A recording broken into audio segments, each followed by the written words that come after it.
falo galego y entonces voy a tener que hacer la intervención en castellano.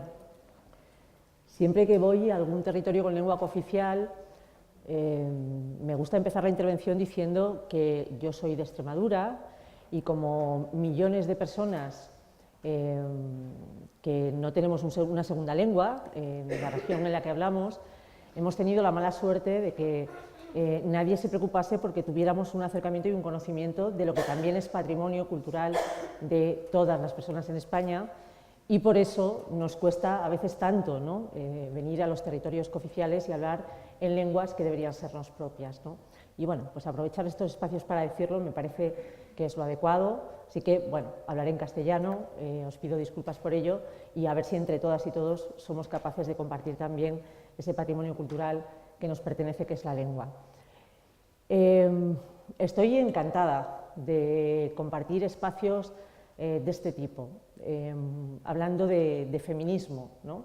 Y estoy encantada porque probablemente de todo lo que está pasando con los debates sobre la igualdad de oportunidades entre hombres y mujeres y de las reivindicaciones feministas, es verdad que gracias a organizaciones como el Foro Feminista Maruja Mayo, a mujeres como las que tenéis aquí, están empezando a surgir estos espacios de diálogo que hacen mucha falta para poder explicarse, debatir, hacer propuestas y hacer reflexiones fuera del ruido político que lamentablemente está empezando a surgir en torno a la idea de la reivindicación de los derechos de las mujeres y del propio feminismo, ¿no?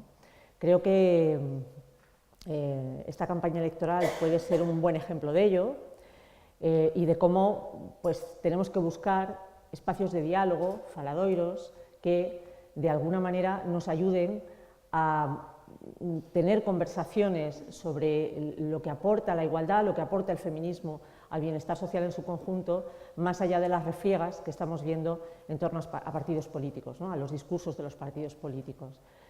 ¿Quién nos lo iba a decir? Hace un año casi me llamaron que esta conferencia iba a tener lugar, iba a ser el cierre de campaña, vaya, prácticamente, ¿no? Pero precisamente por esa coincidencia, precisamente por ese contexto, creo que merece la pena hacer esa alusión, ¿no? Y creedme que yo estoy un tanto disgustada de algunas de las cuestiones que hemos estado escuchando durante estas semanas y que son debates que no reconozco y algunos de ellos debates que yo pensé que no íbamos a volver a tener, ¿no? Y espero que los tenemos otra vez ahí encima de la mesa.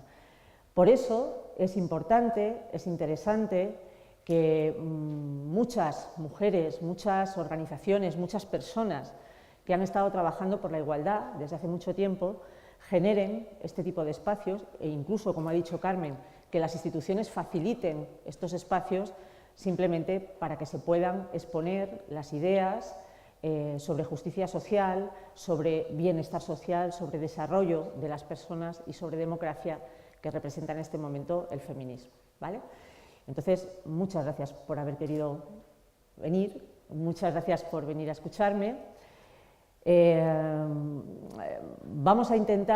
Voy a intentar que la charla sea entretenida, ¿no?, a pesar de que he estado mirando el programa y claro, tengo una competencia muy alta, ¿no? Es decir, Laura Freixas, Ana de Miguel, Pilar Aguilar, y encima vengo a hablar de un tema un poquito más duro, ¿no?, que es el tema de la economía y del empleo, pero vamos a intentarlo, ¿vale? Vamos a intentar hacer un pequeño recorrido sobre qué es lo que pasa con las mujeres y el empleo, o qué es lo que le pasa al empleo con las mujeres, que sería quizá mejor la orientación, cuáles son los problemas que tenemos en este momento, ¿no?, y cómo hay que hacer los enfoques o cuáles deberían ser los posicionamientos políticos desde una óptica de economía feminista para que realmente estuviéramos hablando de que el empleo es ese elemento para hombres y para mujeres, ¿no?, de igual manera, ese elemento que nos permite a las personas ganarnos la vida, ¿no?, porque básicamente de eso se trata, o sea, salvo quien nace rico por su casa, la única posibilidad que tenemos la inmensa mayoría de las personas de ganarnos la vida, de procurar el bienestar de nuestras familias, de de tener ingresos propios y autonomía económica, un elemento que es muy importante para la igualdad de derechos entre hombres y mujeres, pues es poder trabajar, no nos queda otra, ¿no? Y por lo tanto el análisis de la desigualdad en ese ámbito tiene que ver con qué oportunidades nos ofrece lo que llamamos el mercado laboral, es decir, aquellos que ofrecen los puestos de trabajo, lo que son las normas laborales y lo que es la legislación vigente, de que las mujeres podamos tener a lo largo de toda nuestra vida un tránsito más o menos equilibrado y satisfactorio por las relaciones laborales, ¿no? Es decir, que podamos encontrar un empleo de igual manera, sin discriminaciones, que podamos permanecer en él, lo decía muy bien Carmen, ¿no? Sin que se nos discrimine o se nos quiera pagar menos o se nos ofrezcan peores condiciones laborales a lo largo de toda la relación laboral, y que cuando nos jubilemos pues tengamos más o menos el mismo sistema de previsión social, ¿no? Y eso es muy complicado que se produzca en este momento, entre otras cosas, porque el diseño del sistema no se hizo para que las mujeres participáramos, ¿ya? Eso es lo que voy a intentar más o menos explicar. El sistema laboral que tenemos en este momento se genera en la revolución industrial y básicamente está pensado para una persona, como decía Carmen, que no tiene mayores responsabilidades que la de ir por la mañana a trabajar y salir por la tarde, y está plenamente disponible para la producción de bienes y servicios, ¿no? Ese modelo ha sido válido durante varios siglos e incluso el resto de la legislación se acoplaba a ello, es decir, las mujeres durante gran parte de la historia ni tan siquiera hemos tenido reconocidos los derechos civiles.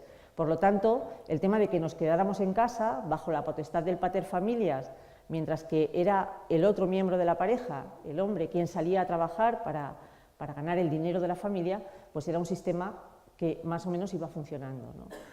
Efectivamente, a lo largo del siglo XX, en varias ocasiones se producen reivindicaciones de las mujeres e incluso situaciones económicas, como las grandes guerras mundiales, en las que las mujeres entran en el mercado laboral y por lo tanto empieza a generarse esa participación femenina, ¿no? Dentro del tema. Si miramos aquí en España, y os pido que penséis en vuestras madres o en vuestras abuelas, probablemente esas tres generaciones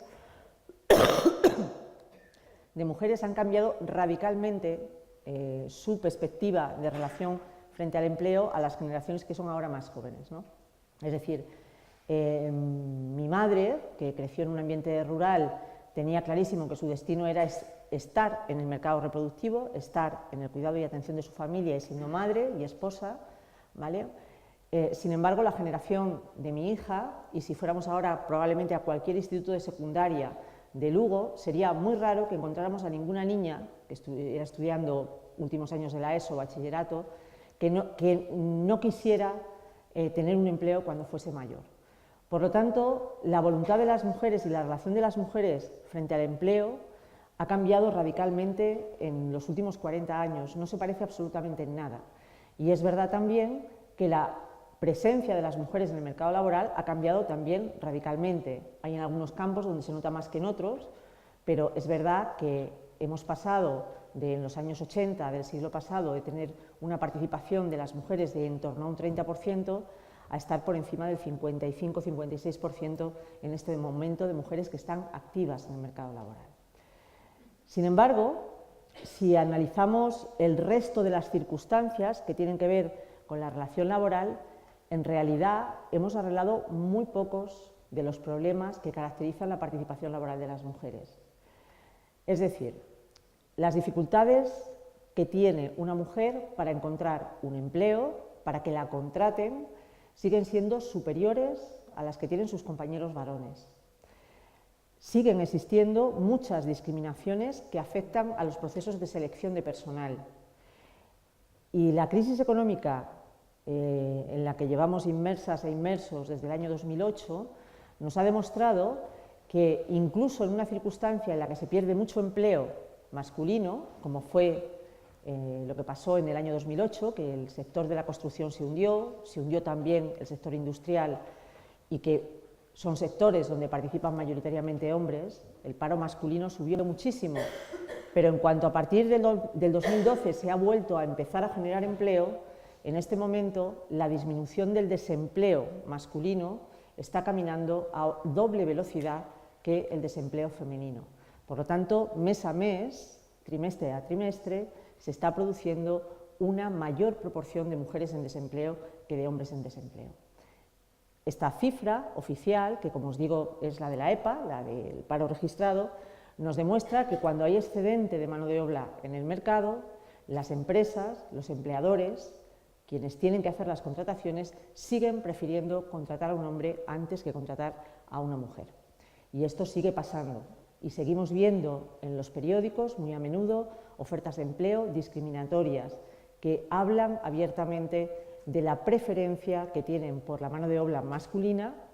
Yo, Fundación Mujeres, que nos dedicamos también a hacerle seguimiento a este tipo de cuestiones, presentamos de vez en cuando quejas incluso de las propias ofertas que se publican en los servicios públicos de empleo y que dicen directamente abstenerse mujeres, preferentemente hombres, se busca administrativo, hombre, etcétera, etcétera. Por lo tanto, sigue existiendo una discriminación general y sigue existiendo la creencia de que para una empresa, para un puesto de trabajo, es más productivo contratar a un hombre que contratar a una mujer, por no hablar a veces de lo que son la discriminación indirecta, basada en el hecho de que las mujeres no damos el perfil de ese sujeto plenamente disponible, ¿no? Uno de los artículos en mis blogs reproduce un anuncio que es de hace 3 años, en el que se buscaba una peluquera para media jornada y en la que específicamente se pedía como requisito que no tuviera cargas familiares ni presentes ni futuras, para 20 horas semanales. Bueno, seguramente lo de las 20 horas semanales es mentira y seguramente quien puso el empleo no se dio cuenta de que de poner ese requisito en todas las ofertas de empleo la humanidad se extinguiría en muy poco tiempo, ¿no? Pero efectivamente seguimos estando en un mercado laboral que se resiste a hacer compatible las responsabilidades familiares y la vida personal de las personas, no solo de las mujeres, porque los hombres también tenéis vida personal, con lo que es el desempeño de la relación laboral y que sigue utilizando el concepto de plena disponibilidad a la hora de hacer sus contrataciones. ¿Qué es lo que pasa o qué es lo que sucede cuando las mujeres estamos ya dentro o cuando ya se ha establecido una relación laboral? Bueno, pues sigue sucediendo en el mercado laboral que las mujeres tienen muchas dificultades de desarrollo de carrera, es decir, los fenómenos que ha mencionado Carmen de la segregación horizontal y vertical, que os explico brevemente lo que son una característica de lo que es el empleo de las mujeres. El empleo que el mercado nos ofrece prioritariamente a las mujeres se concentra en unas poquitas actividades que normalmente están relacionadas con lo que se considera el desempeño tradicional de las mujeres, los sectores de educación, de sanidad, del cuidado de personas, del sector servicios, fundamentalmente, mientras que otro tipo de actividades, incluso actividades que pueden tener mucho desempeño de futuro, muchas oportunidades, como son las nuevas tecnologías, como son los sectores industriales o el propio sector de la construcción, que en este país en muchos momentos ha ofrecido mucho empleo, siguen teniendo una participación muy pequeña de mujeres, ¿vale? Y eso se produce de manera sistemática. Eso sería la segregación horizontal, es decir, de toda la oferta temática que puede haber de las relaciones laborales, las mujeres nos concentramos en unas poquitas, y eso se manifiesta a lo largo de toda la vida, es decir, no solamente en el tipo de empleo que nos es más fácil conseguir a las mujeres, sino también en cómo elegimos las opciones profesionales, ¿no?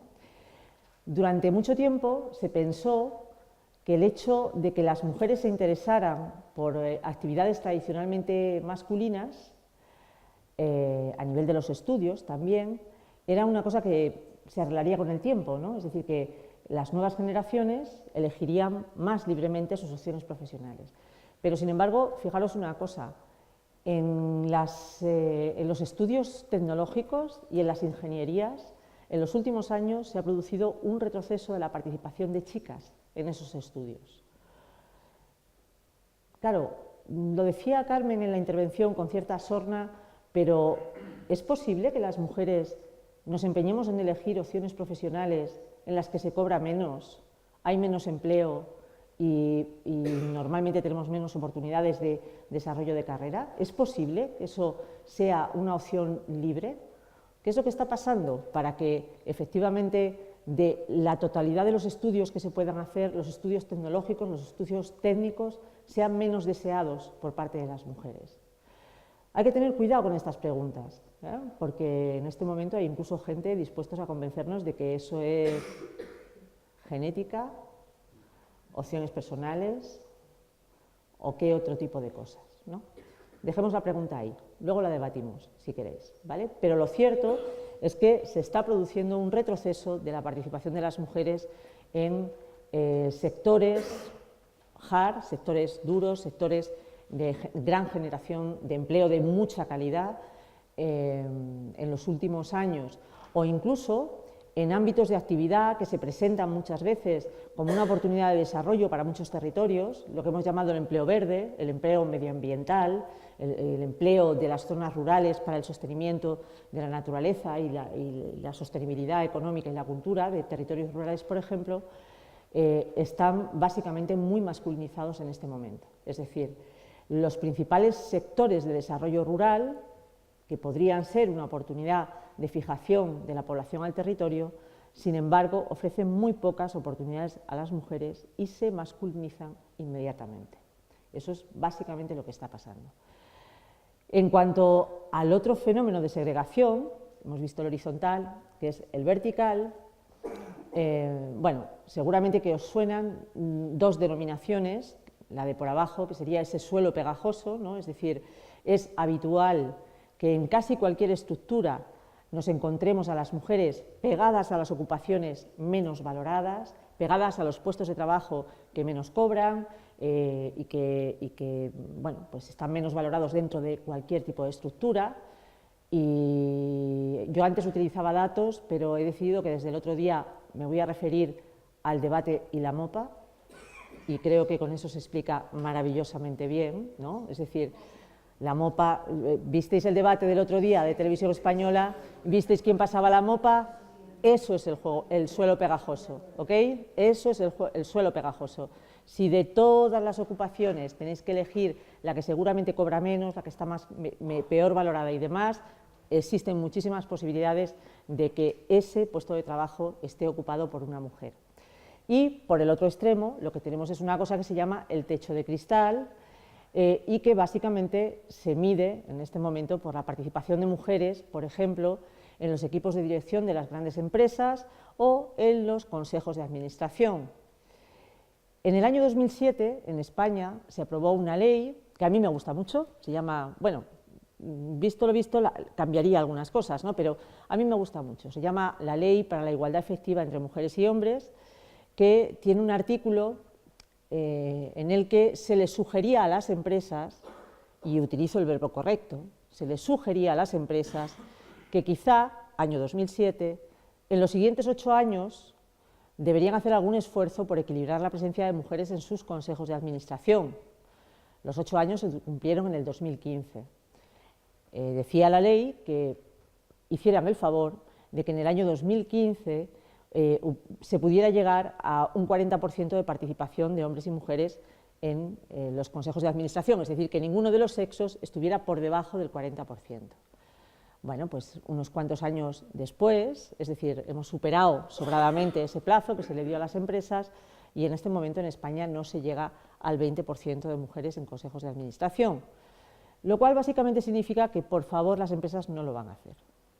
Quiero también que nos quedemos con eso, porque además alguna parte de las propuestas políticas que se están haciendo en este momento hablan de incentivar, y el problema de ese techo de cristal es que no es objetivo, no utiliza criterios que tengan que ver con la competencia y la capacidad de las mujeres. No es verdad que las cuotas sean un obstáculo a la competencia y la capacidad. Que levanten la mano aquí, ahora mismo, quienes piensen que Ana Patricia Botín está ahí por su competencia y por su capacidad. Yo lo pienso. El apellido ha hecho, ¿eh? ¿Cuántas más mujeres por competencia y capacidad podrían estar en el sitio de Ana Patricia Botín? Muchas, probablemente muchas, estamos hablando de una. ni una vale lo bastante, probablemente varios miles, probablemente varias decenas de miles en España, mujeres están capacitadas para ocupar la presidencia de una gran empresa, pero solo una lo ocupa, y lo ocupa porque se apellida Botín. Y cuando no es una mujer, cuando es un hombre, ¿cómo funciona el sistema de elección de los grandes presidentes de corporaciones? ¿Cómo funciona el sistema de elección de los líderes de los partidos políticos? ¿Se les hace un examen de competencia y capacidad? ¿Se elige a los presidentes de las empresas públicas por su competencia y su capacidad? Entonces, ¿por qué tenemos que tolerar que cuando intentamos proponer las medidas para demoler ese techo de cristal, que más que de cristal parece de hormigón, nos tengan que decir que solo las mujeres que no valen son las que piden cuotas? ¿Por qué tenemos que seguir aguantando que incluso en algunos sistemas de selección se nos diga que efectivamente eso va a perjudicar porque vamos a promover que mujeres que no valen lleguen? Cuando estamos hablando de liderazgo, todavía hay muchísimas organizaciones que se empeñan en decir que las mujeres tenemos un déficit de liderazgo para poder ocupar y para poder promocionar y desarrollar carrera. Eso es mentira. Las mujeres en España son mayoría en el alumnado de la universidad desde hace más de un cuarto de siglo. Hace más de 25 años que salen tituladas de la universidad más mujeres que hombres en España. Eso significa prácticamente desde mi generación, y efectivamente por lo tanto tenemos una población de mujeres que está más cualificada que la población de los hombres. Y por lo tanto no hay una merma de cualificación, hay un problema de los sistemas a la hora de identificar el talento femenino y evaluar la competencia y la capacidad de las mujeres, porque se entiende en muchas ocasiones que esa tradición, esos estereotipos tradicionales sobre el papel social de las mujeres son lo que realmente está dificultando el hecho de que las mujeres podamos participar en toda la temática de producción de bienes y servicios y también en el ascenso a los puestos de responsabilidad de las grandes empresas. Esos son realmente los problemas que tenemos las mujeres a la hora de la participación laboral.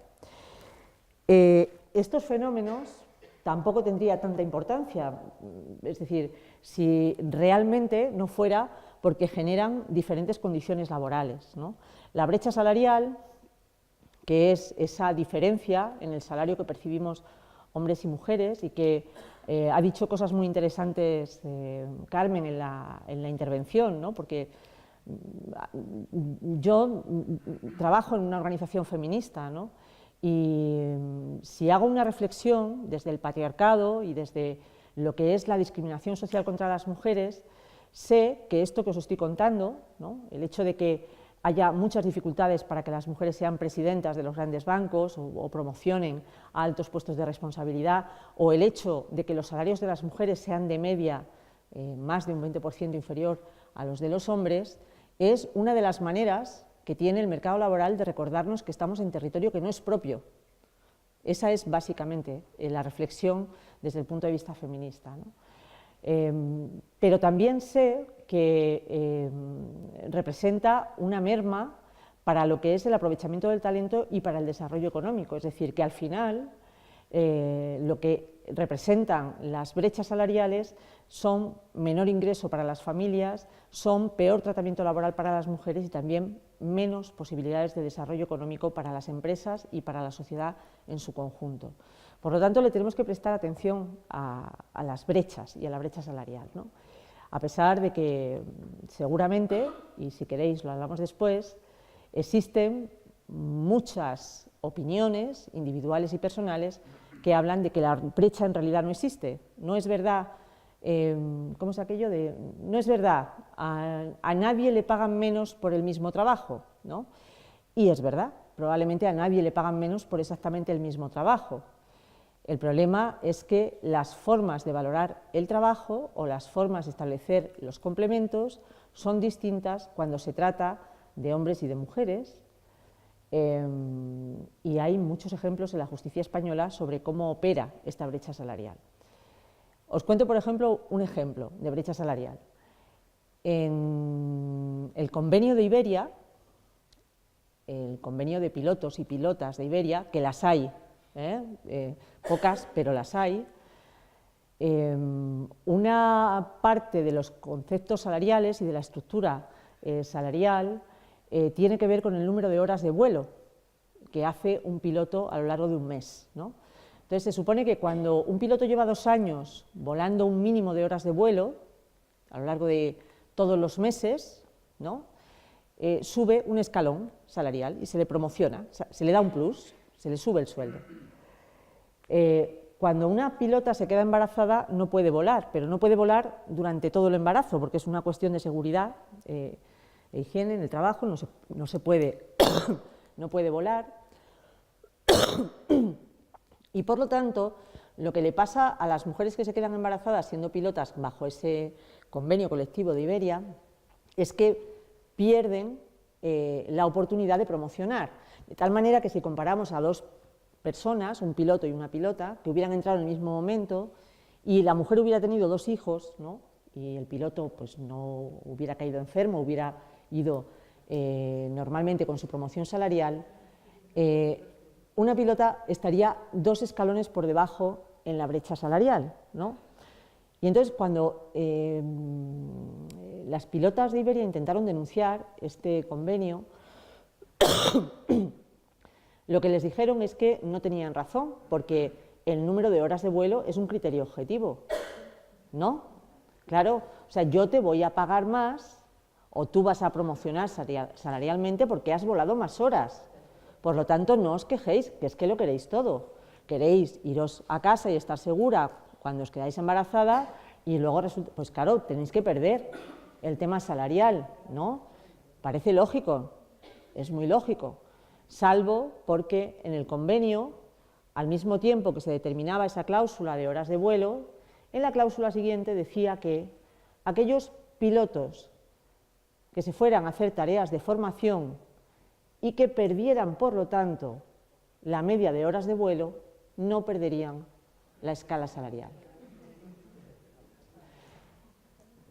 Eso es una discriminación directa por razón de sexo, porque se excepciona situaciones y, sin embargo, la maternidad, que dice la Constitución y la ley que tienen que estar protegidas, no se excepciona en la pérdida del derecho.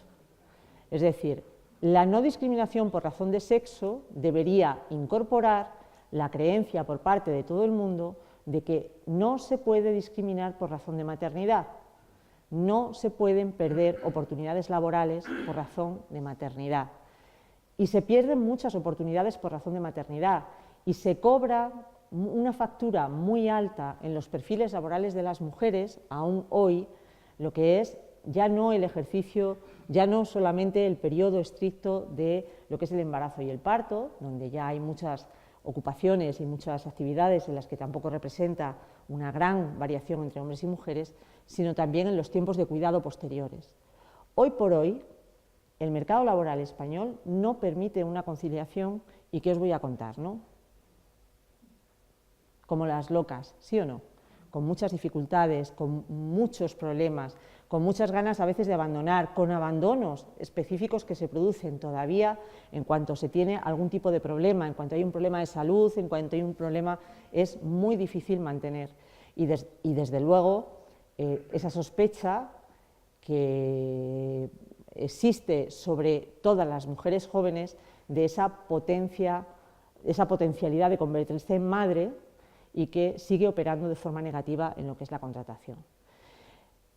Es verdad que se han aprobado muchas medidas, teóricamente, es verdad que se han metido los permisos de maternidad, esas 16 semanas, es verdad que estamos trabajando en el permiso de paternidad, pero lo cierto es que esto ha cambiado muy poco el comportamiento. De hecho, la única medida de conciliación general que se ha tomado en España ha sido la decisión de las mujeres de retrasar la maternidad y de tener menos hijos.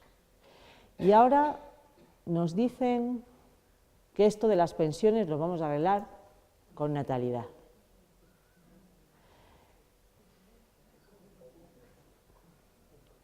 En los años 80 del siglo pasado alguien debió darse cuenta, es decir, hace casi 40 años, alguien debió darse cuenta de que el retroceso brusco de la natalidad que se estaba produciendo y que estaba efectivamente siendo acompañado de una incorporación de las mujeres al mercado laboral que llegó a ser de más de un punto porcentual al año y que en gran parte ha permitido también el desarrollo económico que hemos vivido en España, alguien debió darse cuenta de que en algún momento ese brusco retroceso de la natalidad nos iba a originar algún problema en el sistema de previsión social.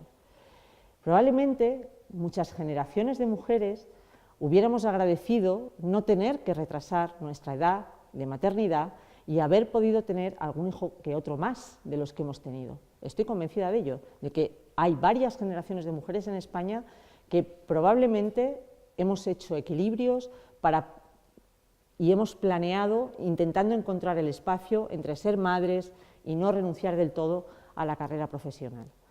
Pero en este momento, que sepan ustedes que aunque mañana se decretara que por ley todas las mujeres fértiles de España se tuvieran que quedar embarazadas obligatoriamente y parir, el problema de las pensiones no se resolvería.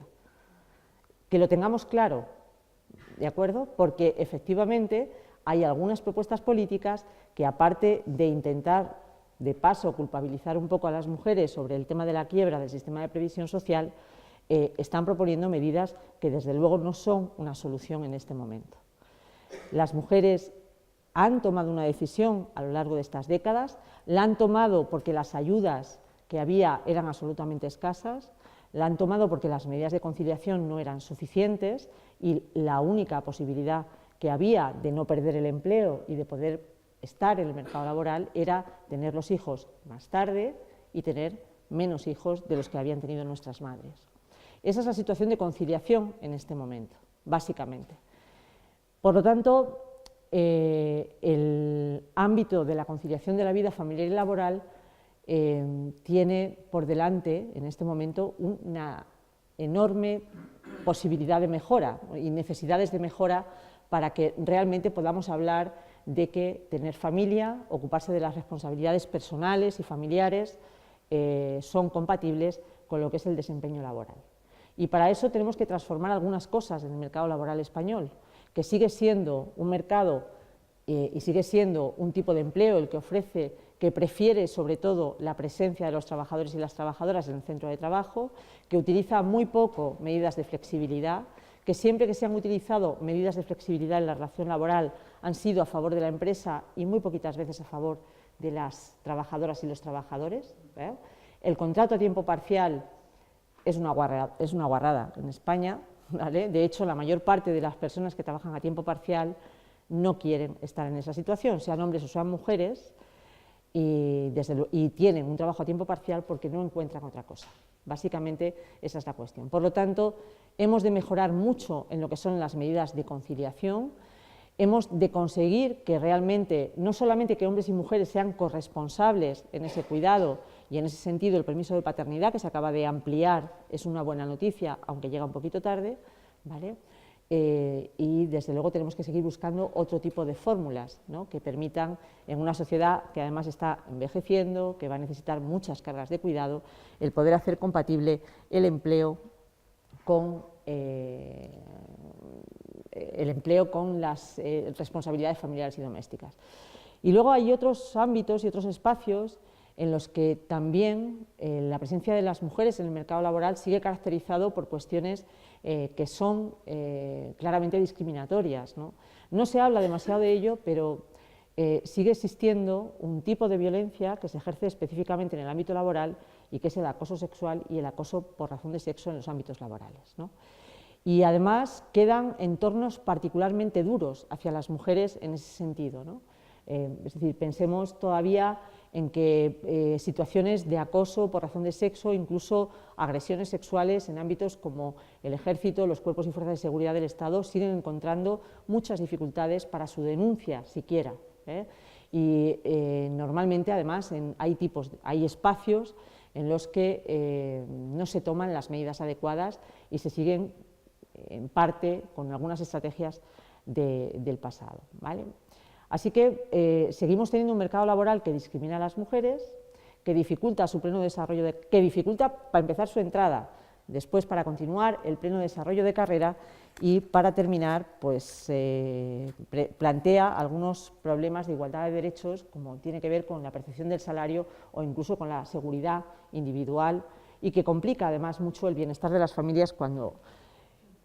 Cuando yo hago este recorrido, pensando que en Fundación Mujeres nos hemos dedicado a intentar apoyar el empleo de las mujeres, favorecer su acceso a la creación de empresas, facilitar su autonomía económica y demás, no puedo evitar pensar que si yo hubiera hecho un recorrido en los años 80 sobre cuáles eran los problemas que las mujeres tenían en el mercado laboral, hubiera hecho la misma lista, la misma. Claro, no puedo decir que estamos igual, ¿vale? Las cifras han cambiado sensiblemente, pero los problemas que había entonces son los mismos que hay ahora. ¿Pero cómo es posible? ¿Qué es lo que hemos hecho? ¿A qué nos hemos dedicado? Si todas las políticas europeas, si hay un montón de prioridades, de programas políticos, de legislación nueva, ¿cómo es posible que no hayamos sido capaces de arreglar ni uno solo de los problemas? Y aquí es donde empiezan, en parte, las reflexiones que tienen que ver con qué cosas tenemos que cambiar para que realmente el ámbito del empleo deje de ser un problema de discriminación y un problema para las mujeres. Y ahí creo que merece la pena detenerse un poquito sobre qué es lo que ha pasado en estos últimos 10 años, caracterizados fundamentalmente por esa crisis económica y esa crisis que afectó gravemente el empleo, ¿no?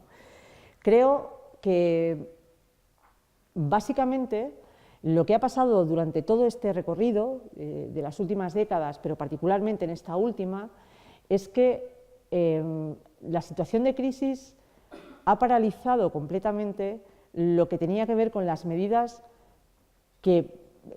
transformadoras que se requerían para la presencia de las mujeres en el empleo, ¿no? En Fundación Mujeres nos gusta decir que hay dos formas de trabajar por la igualdad en casi cualquier ámbito, ¿no? Una es apoyando individualmente a las mujeres, en el empleo se ve muy bien, ¿no? Es decir, los servicios de empleo que nosotras tenemos, hay mujeres que están buscando empleo y que nosotras intentamos acompañarlas, ayudarlas, formarlas si es lo que necesitan, ayudarlas en la intermediación laboral, etcétera, etcétera. Pero hay otro trabajo muy importante que hacer, y es eliminar los elementos discriminatorios de las estructuras, ¿no? Porque además lo que tenemos que pensar es que si las mujeres tenemos que entrar o hemos entrado masivamente dentro del mercado laboral, hubiéramos debido esperar que las empresas hubieran cambiado y que las relaciones laborales hubieran cambiado. Y sin embargo esto no se ha hecho. Es decir, creo que hemos pensado simplemente que si las mujeres querían trabajar, se tenían que comportar en el mercado como si fueran hombres. Tenían que estar plenamente disponibles y si no hacían eso, el empleo no les iba a ofrecer las mismas oportunidades que a los hombres. Por lo tanto, no hemos aprovechado, como parte de la propuesta política, la capacidad transformadora que la presencia de las mujeres debería haber tenido en las relaciones laborales, ¿no? Y hemos tardado mucho tiempo, además, en conseguir respuestas positivas a esta idea por parte de los principales sindicatos. Además, en las últimas décadas hemos tenido mala suerte a nivel económico, ¿no? Hemos visto cómo la oferta del neoliberalismo y las propuestas económicas, fundamentalmente monetarias y basadas en la protección a la economía financiera, ganaban espacio a lo que llamamos economía real y a lo que llamamos el bienestar de las personas, ¿no? Vivimos en un momento en el que probablemente hay mucha riqueza en el mundo, más que nunca, ¿no? Lo que pasa es que está peor repartida que nunca. Y por lo tanto, ese contexto es muy contrario al tema de la aplicación de cualquier tipo de política de igualdad. Es decir, es muy difícil que si las principales políticas económicas van encaminadas hacia la maximización de los beneficios de aquellos que tienen dinero, realmente seamos capaces de que políticas que lo que pretenden es repartir, ¿no?, el bienestar social que genera el empleo entre hombres y mujeres tengan éxito, ¿no? Los mercados financieros, o sea, cómo ha ido ganando espacio lo que es la política económica financiera, lo que es la economía financiera frente a la economía real, ha sido uno de los grandes problemas y además está produciendo una segregación interesante, ¿no? Mirad, otra de las actividades de Fundación Mujeres es el apoyo a la creación de empresas por parte de mujeres, ¿no? Y una de las cosas que nos hemos dado cuenta en los últimos tiempos es que seguramente habréis oído hablar de emprendedores, seguramente Dentro de todo esto que es el emprendimiento habréis oído hablar de una cosa que se llama startup, habréis oído hablar del tema de las grandes, el apoyo necesario a la innovación en el emprendimiento, ¿no? Pero, sin embargo, si miramos un poco más de cerca, muchas de estas nuevas tendencias en el tema del emprendimiento están basadas básicamente en, mire usted a ver si desde su garaje tiene una idea estupenda que le compre Facebook, así se hace rico y ya puede invertir en el mercado financiero con lo que gane. Claro, ¿cómo son las empresas de la mayor parte de las mujeres que vienen a Fundación Mujeres a ver si las ayudamos a crear una empresa? ¿Con qué tienen que ver? Con la economía real, con prestar servicios a las personas, con vender bienes, con intentar distribuir lo que se sabe hacer, etcétera, etcétera. ¿Qué es lo que pasa cuando estas emprendedoras van ahora a los bancos o van a las organizaciones de capital riesgo a pedir financiación? Que no se fían, porque ¿qué es lo que quieren? Alguien que en un garaje tenga una idea estupenda, va a vendérsela a Facebook, ganar mucho dinero y poder invertir en los mercados financieros. ¿Para quién es mala suerte eso? Desde luego para las mujeres emprendedoras que vienen a Fundación Mujeres y que les cuesta mucho conseguir financiación. Pero, ¿qué es lo que estamos desmontando? La economía real. Es decir, necesitamos producción de bienes y servicios que redunden también en las personas y que redunden en el bienestar de las personas. Y para eso necesitamos gente produciendo bienes y servicios, haciendo galletas, montando parques de energía eólica en los entornos rurales y dando empleo en los territorios. Vale, pues esas iniciativas en las que normalmente, por la experiencia que tenemos en Fundación Mujeres, se suelen concentrar más las mujeres, sin embargo, tienen mucho menos apoyo financiero. Y esto es una tragedia, y esto es un foco de desigualdad en relación con la participación empresarial de las mujeres. Pero sobre todo, además, hay un problema grave, y es que la gran potencia que adquieren las grandes corporaciones económicas en promover este tipo de economía hace muy difícil incluso que desde la política se pueda tener una incidencia contraria a esto. Es decir, la política está perdiendo cada vez más la posibilidad y la potencialidad de ponerle coto al poder de las grandes corporaciones económicas que lo que quieren es ganar mucho dinero y que haya muchos mercados financieros en los que se pueda ganar mucho dinero. Y esto también es un foco de desigualdad. Por eso la economía feminista, quiero que sepáis, que lo que propone es, entre otras cosas, modificar algunos de los indicadores que miden el crecimiento económico y meter dentro de ellos indicadores que tengan que ver con el bienestar de las personas, que tengan que ver con la economía real. Y eso es una de las transformaciones más urgentes que necesitamos para garantizar la igualdad de oportunidades entre hombres y mujeres. Por lo demás, deciros que si tuviéramos que hacer una evaluación de todo lo que se ha invertido en materia de igualdad, en temas de empleo, podríamos decir que ha habido cosas muy interesantes, es decir, es verdad que, por ejemplo, ahora mismo, en estas últimas semanas, esa ampliación del permiso de paternidad, la necesidad, además, de facilitar el empleo de las mujeres está bien, es decir, nos están proponiendo leyes que luchan contra la brecha salarial, pero que de alguna manera se quedan en medidas bastante parciales, ¿vale? Y luego hay una cosa que me preocupa enormemente y es el tema de los debates estériles que se montan en torno a las medidas en apoyo a la igualdad, ¿no? Y que esta campaña electoral ha sido un buen ejemplo de ello. Tenéis que tener en cuenta una cosa, conocemos perfectamente la desigualdad en las relaciones laborales. Tenemos hechos los diagnósticos, la suerte que tenemos en las cifras que dan la EPA o los grandes estudios económicos es que tienen secuencias muy largas, están segregados por sexo y por lo tanto conocemos, sabemos dónde están las mujeres en el mercado laboral y cuáles son los problemas. Desde las organizaciones feministas nos hemos preocupado además en analizar los estereotipos, en ver efectivamente cuáles son esos obstáculos relacionados con la maternidad, relacionados con el hecho de que se piense que las mujeres somos menos productivas o la falta de preferencia con las mujeres o esa segregación de empleo o esos mitos sobre la falta de liderazgo. Pero creo que bastaría analizar algunas de las propuestas que se han hecho a nivel europeo para darse cuenta de que hay una cierta cobardía en las medidas que se están proponiendo. Es un poco lo que os contaba de las empresas, ¿no? Seguimos pensando que la discriminación es algo que se puede corregir solo. Seguimos pensando que el tiempo hará, o que la mera presencia de las mujeres hará que se corrijan determinado tipo de cuestiones, ¿no? Y creo que el ejemplo que os he contado de lo que ha pasado con los consejos de administración en estos años es suficiente prueba como que, para decir que en este contexto, donde efectivamente se premia que las empresas consigan el máximo beneficio, la aplicación de ciertos estereotipos, como que las mujeres son menos productivas, siguen siendo más fáciles para las empresas. Por lo tanto, empecemos a pensar en otro tipo de medidas, en medidas obligatorias, medidas que conocemos que en otros países han funcionado, ¿no? Cuando Noruega aplicó, en Noruega hicieron una cosa tremenda, ¿no? Y es que a aquellas empresas que en el plazo de 2 años no equilibraran sus consejos de administración las echaban de la bolsa. Toda Europa dijo que el mercado bursátil noruego se iba a hundir y casi lo hunden. Es decir, al día siguiente de aplicarse la medida, la bolsa noruega bajó el 3%. ¿Y quién maneja la bolsa? Pasaron unos cuantos años y está plenamente equilibrado, es decir, no pasa nada.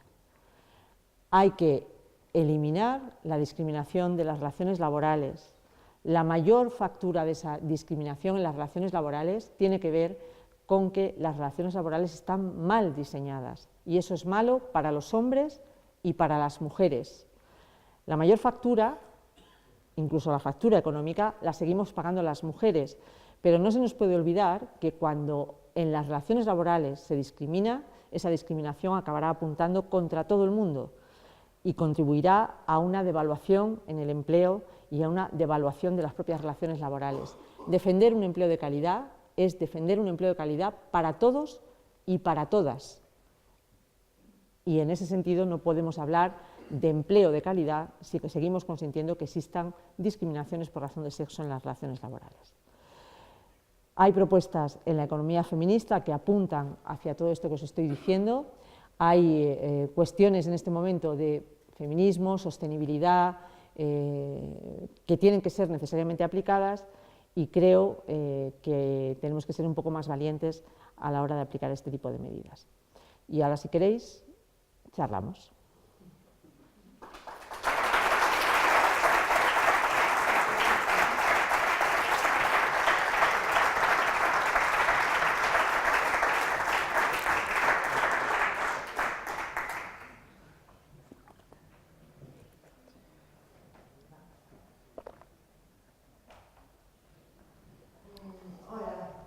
Hola. Yo te quería hacer una pregunta. Es decir, hay trabajos malos y hay trabajos buenos, para mujeres y para hombres. Hay trabajos que nadie quiere hacer, ni hombres ni mujeres.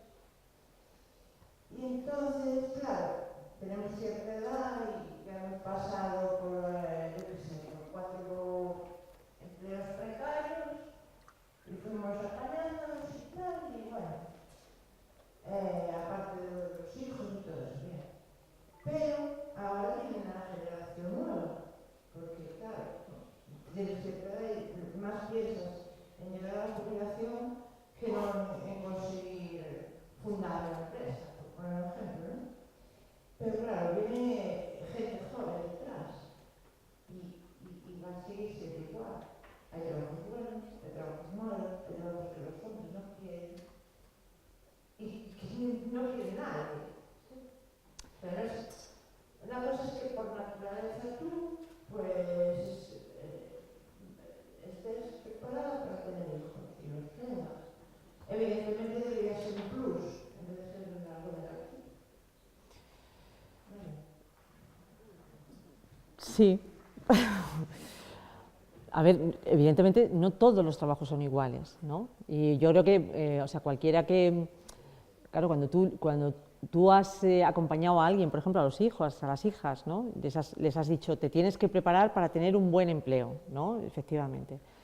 Pero, a ver, independientemente de lo que sea la jerarquía, ¿no? Es decir, que es evidente que lo que tenemos que conseguir es que todos los trabajos sean dignos y todos los trabajos generen situaciones en las que no haya ni trabajadores ni trabajadoras pobres, ¿no? Que es la situación que estamos viviendo ahora.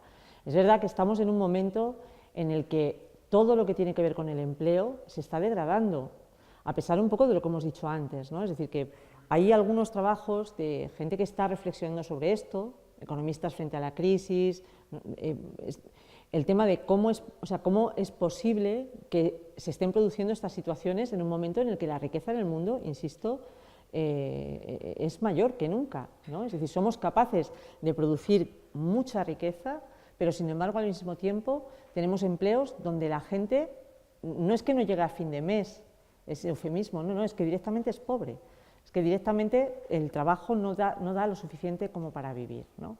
Entonces, no se trata de que todo el mundo seamos presidentas del Santander, bueno, si pudiera ser sería fantástico, ¿no? Pero no se trata de eso, sí, o de Santander, o de Banesto, del BBVA, de lo que fue, de 4 o 5, entre 4 o 5 nos apañábamos, pero sí se trata de que los empleos sean dignos, ¿no?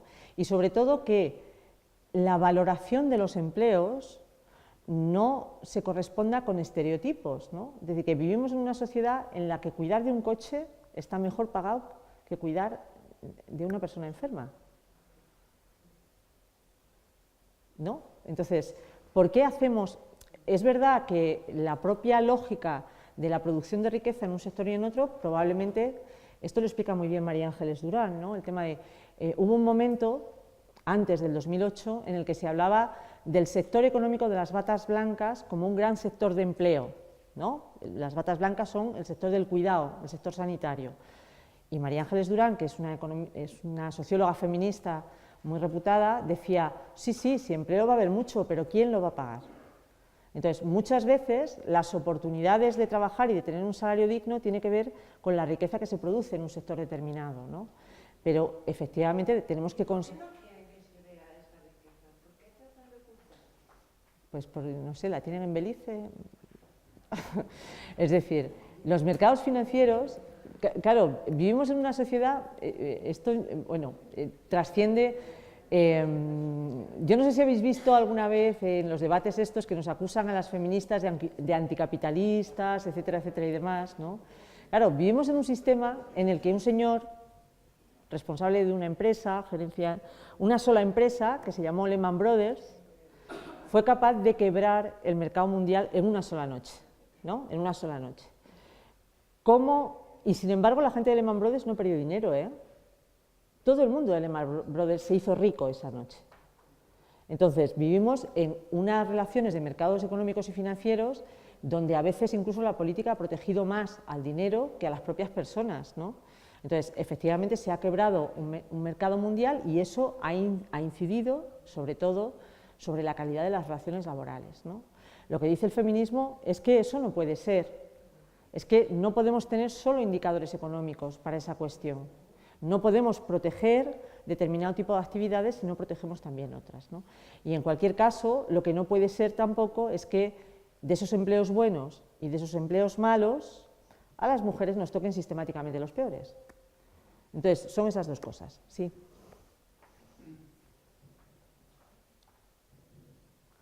El tema de la maternidad y de las pensiones frente a eso, ¿qué puede suponer la inmigración?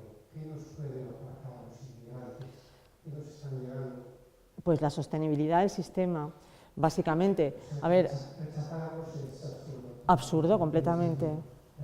A ver, en España hay un muerdo y además si alguien se dedica a hacer algún tipo de estudio poblacional y demás, sobre todo, ¿habéis oído hablar estos últimos días de la España vaciada?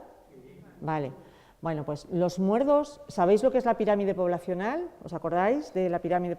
Bueno, los muerdos de la pirámide poblacional, si se analizan además por sexo, son muy grandes. La España vaciada no solamente está vaciada, sino que además está masculinizada en gran parte, ¿no? Es decir, gran parte del vaciamiento rural que se ha producido en España se ha producido además porque las primeras que se fueron las mujeres, que carecían de oportunidades de desarrollo en el tema, ¿no? en esos territorios, ¿no? Y claro, ahora mismo tenemos un sistema de previsión social y de ahí el tema de las pensiones, ¿no? un sistema que necesitaba de un crecimiento hacia el infinito y más allá para su sostenibilidad. Es decir, necesitaba que siempre fuéramos más y necesitaba que siempre los salarios mejoraran. Son los dos factores que en este momento están haciendo quebrar el sistema. Es decir, si pensáis nuevamente, ¿no? En España, como hicimos esa evolución cortita, rápida, ¿no? Del paso de la dictadura, hay algunos fenómenos que se analizan muy bien, pero pensad cómo se revalorizaban los salarios en los años 80 o 90, ¿no? Y quienes seáis más jóvenes, preguntadlo, ¿cuánto mejoraron a lo largo de su vida el salario de vuestros padres, ¿no? Para quienes seáis más jóvenes, que empezaron ganando en los 60 6.000 pesetas y terminaron ganando 100 y pico mil pesetas, ¿no? Se multiplicaron varias veces. Eso no se está produciendo en las siguientes generaciones, los salarios no están mejorando de la misma manera. De hecho, por ejemplo, comprarse un piso en los años 60 o 70 podía suponer 2 salarios completos anuales. ¿Quién se puede comprar un piso ahora con 2 años de salario? Nadie. Por lo tanto, es decir, la economía se ha ido acomodando a determinado tipo de factores, incluso al empleo de las mujeres. El precio de la vivienda se ha acomodado al hecho de que ya son 2 personas las que trabajan en una familia y no una sola. Y todo eso ha ido, y eso en definitiva es el neoliberalismo, es decir, la forma en que tiene de organizarse la sociedad en función de parámetros económicos y no solo en función de parámetros individuales. Si no modificamos el sistema de la seguridad social, si queremos seguir manteniéndolo de la misma manera, necesitamos más gente, y más gente de la adulta, que trabaje, que cotice, y esos son inmigrantes, porque ya no van a ser nuestros hijos, porque ya no los hemos tenido, ¿no? De alguna manera. Ahora tiene que haber empleo, y empleo de calidad, y empleo con buenos salarios, porque si no, tampoco vamos a seguir dotando el sistema. Y de todas formas tenemos que empezar a pensar que probablemente necesitamos un sistema de previsión social que no se alimente solo de cotizaciones laborales, sino también de otras cuestiones, ¿no? Es decir, que hay una cosa que no he querido entrar en ella, pero estamos a punto de que no haya empleo para todos y todas, ¿eh? Es decir, hay una cosa, por ejemplo, que a mí me tiene muy preocupada desde el punto de vista de lo que es el empleo de las mujeres, y es el hecho de que no hemos conseguido la igualdad en un marco donde el objetivo de las políticas económicas era el pleno empleo. Pero es que dentro de muy poco, de lo que estamos hablando en este momento y de los grandes debates económicos es cuántos puestos de trabajo se van a sustituir por máquinas. ¿Qué va a pasar cuando no haya empleo para todos y todas? ¿Cómo lo vamos a hacer? ¿Y cómo la discriminación entre hombres y mujeres se va a producir en ese caso, ¿no? Que eso es una cosa que habría que analizar. Bueno, se puede leer, ¿eh?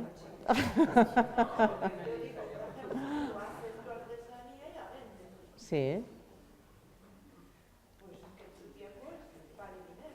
Claro, evidentemente. Pero bueno, quiero decir que tenemos transformaciones económicas muy importantes, van a venir transformaciones económicas muy importantes y por lo tanto hemos de estar abiertos a innovaciones económicas también de gran profundidad y de gran calado, ¿no? Y sobre todo deberíamos pensar que en esa transformación la ausencia de discriminación y la redistribución de riqueza entre todos y todas debería ser un objetivo. Otra cosa es que a ti te interese darte de alta en la seguridad social como autónomo para vender a ciudadanía. Porque como depende de un mercado fluctuante, que nunca sabes dónde está la demanda. Cualquier actividad económica se debe dar de alta en la seguridad social. Hay una palabra por allí.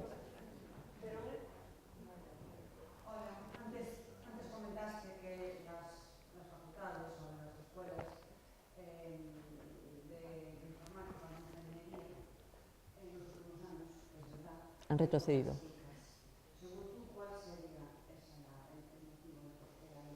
¿Por qué no las contratan?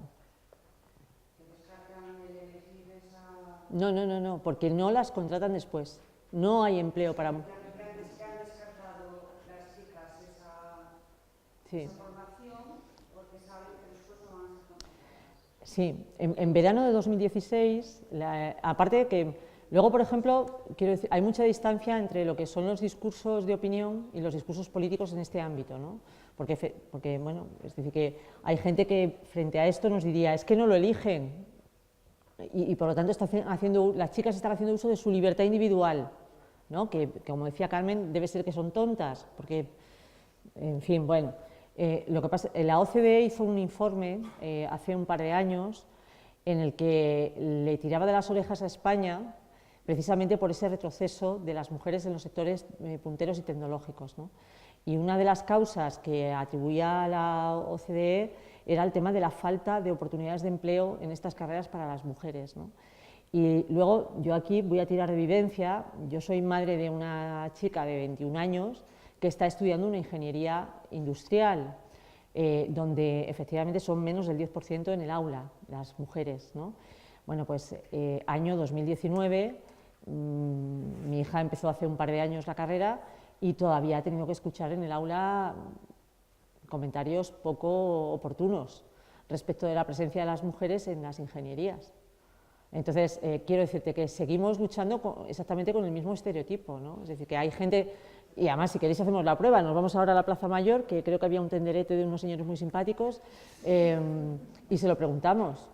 Entonces, sigue habiendo, o sea, sois conscientes, ¿no? Nos tomamos cañas con gente que piensa que las mujeres no deben estar en una obra, o están mejor en otro sitio, por decirlo de alguna manera, ¿no? Bueno, por lo que sea, pero que les gusta poco. Y ese tipo de cuestiones inoportuna, claro. Entonces, claro, al final nadie quiere estar, es lo mismo que al final nadie quiere estar donde no la quieren. Entonces, si no hay oportunidades de empleo, no había. Y esto además se corresponde con cifras, ¿eh? En España ha llegado a haber desempleo negativo de ingenieros informáticos, es decir, que había demanda exterior. Se traían, además, esto un poco antes del 2008, ¿no? Se traían informáticos indios, ¿no os acordáis de aquello? España importa informáticos indios. Bueno, pues había ingenieras informáticas en paro. ¿Cómo es posible? No lo sé, pero esa situación se ha producido. Y eso se ha producido un retroceso de participación de las mujeres en carreras técnicas, que se ven en las cifras de participación universitaria.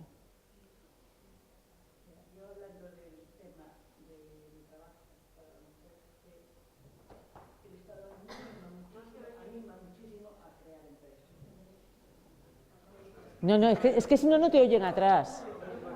A ver, no. Cógete el micro.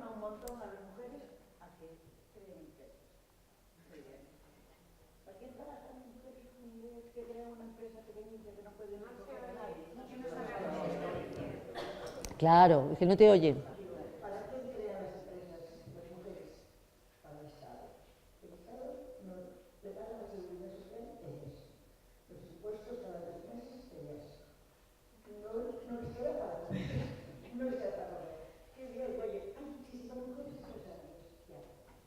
No, no hay muchísimas mujeres empresarias, para empezar. Bueno, últimamente se escucha mucho el tema del emprendimiento femenino y del crecimiento de las... Bueno, no es verdad, ¿vale?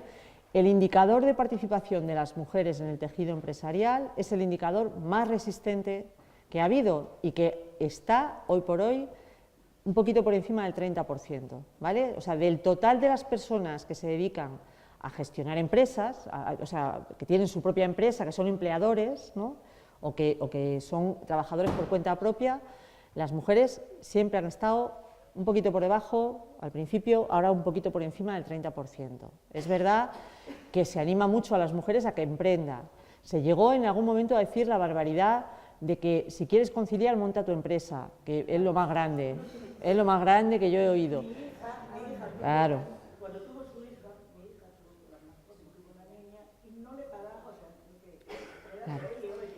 Bueno, pues entonces, bueno, pues que sepáis que seguimos siendo minoría en el tejido empresarial, ¿vale? Que efectivamente, además, eso también tiene mucho que ver con el tema del tipo y calidad de las empresas que tenemos, ¿no? Y, por ejemplo, en Fundación Mujeres, que trabajamos con muchas mujeres emprendedoras y empresarias, pues que efectivamente muchas mujeres buscan una solución, por ejemplo, a la puesta en valor de lo que saben hacer, que no se lo aprecian en una empresa y demás. Hay muy buenas emprendedoras, hay muy buenas empresarias, pero necesitan más apoyo por lo que os he contado, porque no siempre ni los bancos ni los fondos ni estos fondos que se dedican a ser de capital riesgo para invertir en buenas ideas y demás, se fían de los negocios de las mujeres. Y es una pena, la verdad. Es una pena, sí.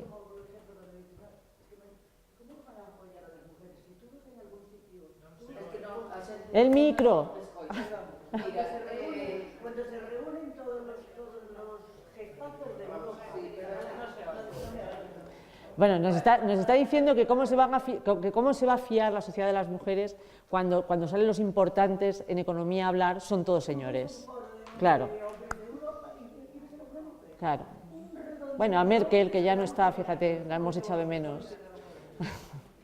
Deben de ser los únicos que valen. Es que por ser hombres ya se les supone que son listos. Y las mujeres tienen que demostrarlo. Había por allí detrás, sí. Hay por allí detrás alguien que quiere hablar. Bueno, primero felicitarte por tu exposición. Me parece maravilloso y como siempre me gusta llevar un mensaje optimista. Les decimos a nuestros hijos y a nuestras hijas Bueno, ya sabemos que todavía queda mucho por mejorar, pero bueno, un mensaje optimista para cuando hablamos con ellos, mejor que ellos están en este tipo de... Bueno, yo hay una cosa que os decía al principio, ¿no? De estos espacios de faladoiros, ¿no? A mí me gustaría deciros que gran parte de las propuestas de economía feminista que tienen que ver con el tema de la sostenibilidad social, el tema de la conciliación, del bienestar de las familias, de las mujeres, de la conciliación, etcétera, etcétera, ofrece un modelo mejor para las personas, ¿no? Y más justo desde el punto de vista económico y desde el punto de vista de la autonomía individual, ¿no? Y que está basada pues, en estas cosas que yo os he ido contando. Es decir, yo os he estado hablando de feminismo y desde el feminismo, ¿por qué no nos gusta la discriminación en el empleo? Porque nos gusta que la gente se gane justamente la vida, hombres y mujeres, de nuestro propio empleo. Y ese es un modelo que yo creo que puede reportar muchos beneficios de carácter social y hacer también una economía más sostenible, ¿no? Estamos viendo cómo las generaciones jóvenes, los niños y las niñas, salen a manifestarse por el medio ambiente. Estamos viendo cómo el 8 de marzo, que lo hablaba con Dina, ahora cuando empezábamos, ¿no? Decía, no sirve para nada, ¿no? Bueno, sirve para que mucha más gente esté escuchando un mensaje probablemente de justicia y de ausencia de discriminación que nos hace mucha falta, ¿no? No podemos seguir en el camino que vamos, ni económica, ni medioambientalmente, ni socialmente, ¿no? Yo creo que hay una reflexión sobre cómo tiene que ser la convivencia, cómo tenemos que expulsar de la convivencia los elementos que nos convierten en una sociedad peor, ¿no? Y creo que les estamos convenciendo, ¿no? Es decir, que yo soy de estas generaciones de mujeres que Carmen conoce bien y el foro feminista, ¿no? Que estábamos muy acostumbradas a esos pequeños grupos, ¿no? de militancia y demás, y yo ahora cuando voy a las manifestaciones, por ejemplo, y veo a mi hija manifestarse con todas sus amigas y tal, que una ya le da, bueno, que dentro de poco nos quedamos en casa, vaya, ¿no? Pero sí se ve, ¿no? Entonces yo creo que es posible un cambio, y yo percibo, además, no solamente desde el feminismo, sino también desde otras propuestas de convivencia social, que vamos a conseguir una sociedad más justa, ¿no? Y que eso depende de todos y todas, ¿no? Y fíjate que bien me ha quedado para cierre de campaña lo que acabo de decir. ¿Eh?